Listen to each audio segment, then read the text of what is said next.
Say you had a really good day. Either you loved what you ate that day, it was all really tasty, or you were really proud of hitting your macros really closely and you wanted to replicate that day.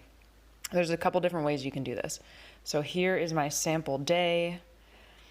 If I wanted to copy this to a future day, I would go up to the top on an Android and hit the little pencil, and I would do select all. And now you can see there's a check mark next to all of my foods. Then hit the three little dots up at the top and copy to date.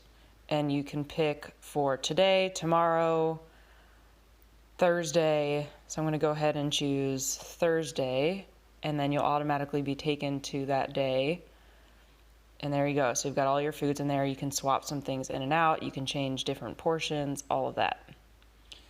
If you wanted to go back and just replicate certain meals or save meals so that you can use them for future days, you would, again, use the pencil at the top and say I love to eat this breakfast again. I would just select the breakfast line, so it just gets my breakfast foods, nothing else. Hit the three dots, save meal, and I'd save this great breakfast. And you've got all of your breakfast foods, coffee, everything in there.